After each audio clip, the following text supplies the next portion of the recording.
Всем здравствуйте! Сегодня у нас в ремонте Nissan Tiana конца нулевых.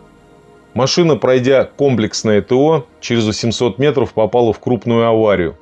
В связи с тем, что автомобиль нельзя было трогать до конца судебных тяжб, машина почти 8 лет простояла на стоянке. Все это время в подкапотном пространстве жили недомашние животные, следы жизнедеятельности которых мы сейчас наблюдаем.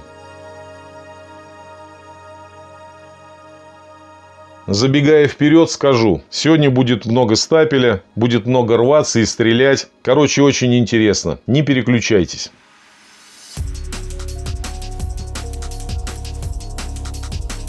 Установили машину на стапель, поближе рассмотрели повреждения. Сильно досталось амортизационной чашке, вывернута подушка двигателя левая.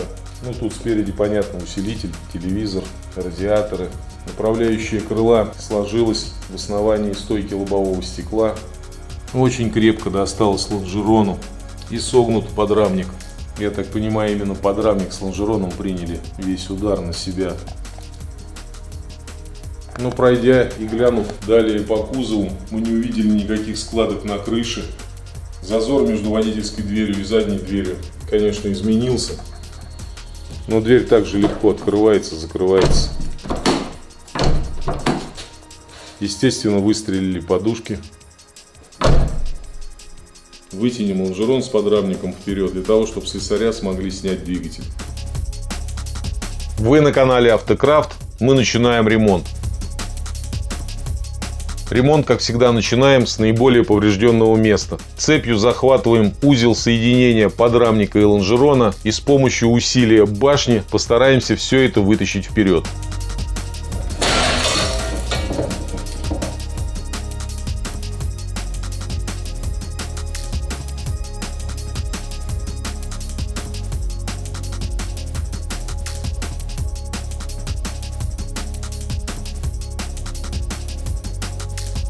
Как-то очень туго все идет, с очень большой нагрузкой. Посмотрев повнимательней, стало понятно, что это из-за правого лонжерона, который также согнут влево. Он должен идти вот так совершенно прямо, а он уходит влево сантиметров на 20, даже чуть больше. Соответственно, и весь подрамник свернут в левую сторону. Вытягивая левую сторону, мы получаем сопротивление не только левого лонжерона, но и всей правой стороны. Попробуем еще укоротить цепь и еще увеличить нагрузку на силовую башню.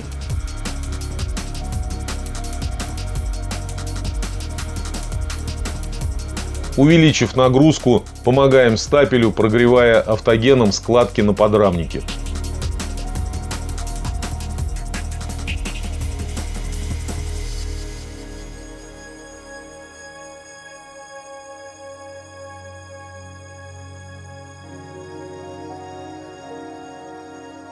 Подрастянув подрамник, чуть-чуть выпрямился лонжерон, стали видны на нем складки.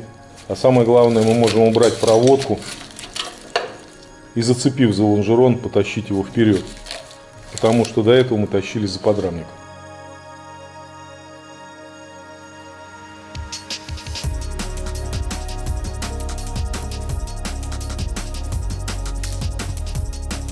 Чтобы ухватиться за лонжерон, открутили усилитель бампера. Но и лонжерон оказался не так прост. Подрамник мы выпрямляли, прогревая, а лонжерон решили потащить на холодную.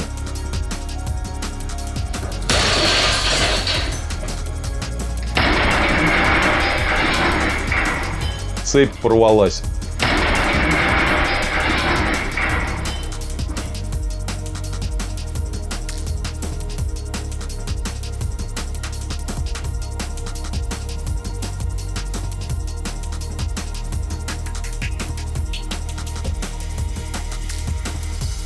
Снимаем радиаторы, обхватываем лонжерон, разрезаем подрамник и максимально, насколько нам это позволяет не снятый двигатель, вытаскиваем весь этот узел вперед.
Переходим к правому лонжерону.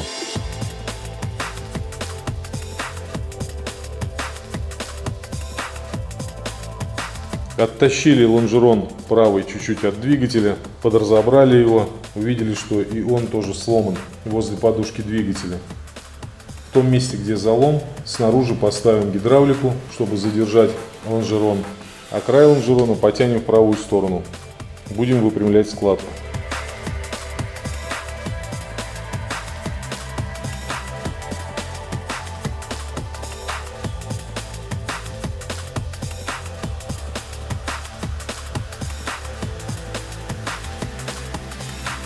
Сняли двигатель, получили доступ к лонжерону, к правому, соответственно и к левому.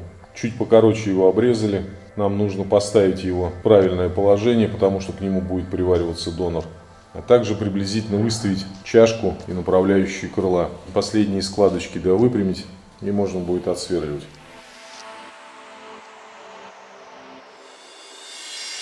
Складки на той детали, которая будет меняться, нас по большому счету не очень-то и волнуют. Но выпрямляя их, мы вытаскиваем поврежденную часть кузова и возвращаем ее в первоначальное положение.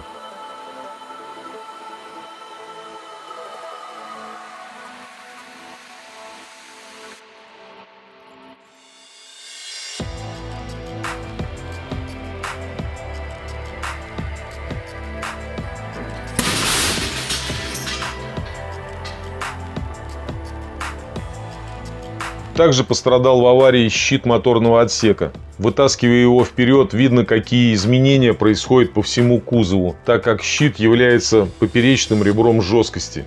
Также вытаскиваем вперед посадочное место вакуумного усилителя тормозов.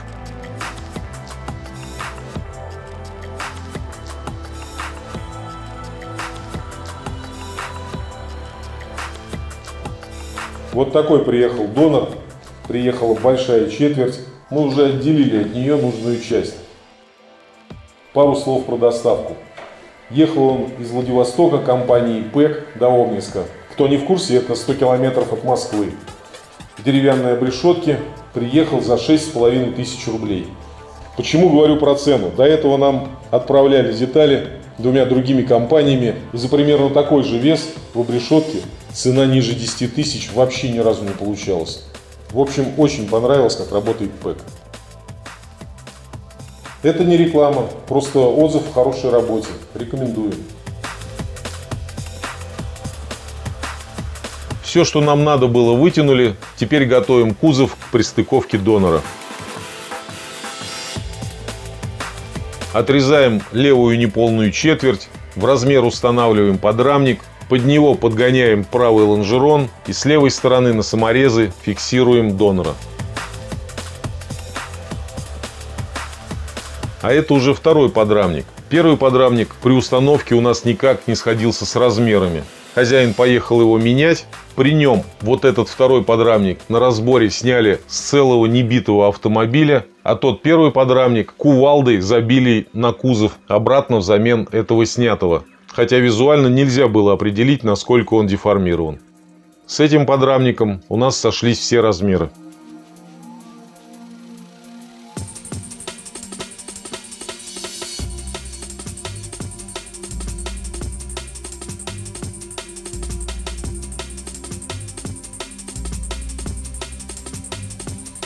Нижняя часть у нас выставлена в размер. Теперь верхнюю часть моторного отсека подгоняем под размеры. Правую чашку и брызговик вытаскиваем в правую сторону, а направляющую крыла слегка приподнимаем вверх.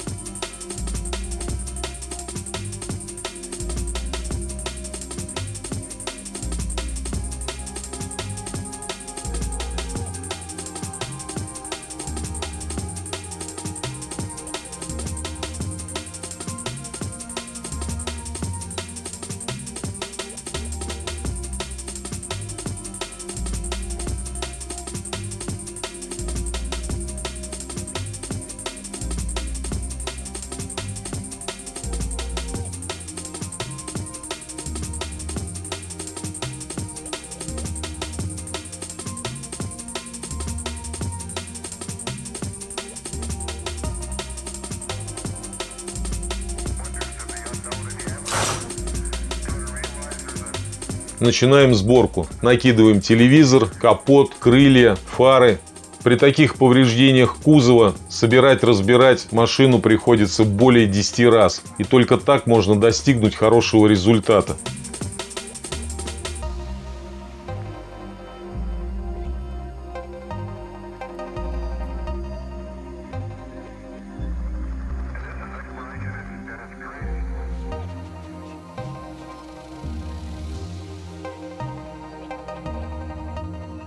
Убедившись, что все размеры в норме, все зазоры ровные, разбираем, начинаем варить. На лобовое стекло не обращаем внимания, оно под замену.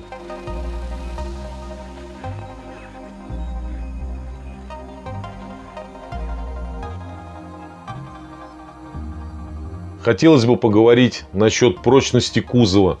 Он удивил своей жесткостью. 8 лет она простояла на стоянке без левого переднего колеса. То есть подрамник и левый лонжерон лежали на земле. Все это проржавело. Но посмотрите, как туго все это выпрямлялось. А какой силы был удар. Пострадали оба лонжерона. Пострадал двигатель. В узел практически был завязан подрамник, но весь остальной кузов за щитом моторного отсека практически не пострадал. Продуманная инженерами и заводом безопасность. Обварив, зачистив и прогрунтовав все швы, начинаем финальную сборку.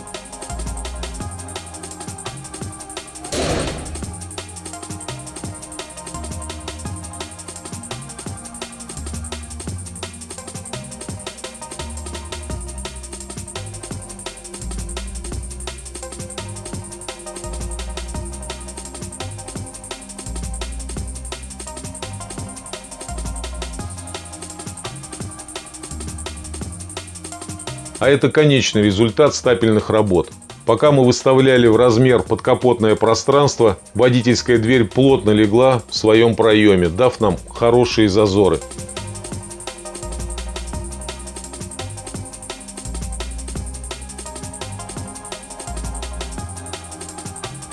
По всей морде, включая правую переднюю дверь, ровные зазоры, соответствующие заводским. В таком виде машина уходит в цех малярки и на установку двигателя. Все эти работы клиент будет делать самостоятельно, а наша работа на этом закончена.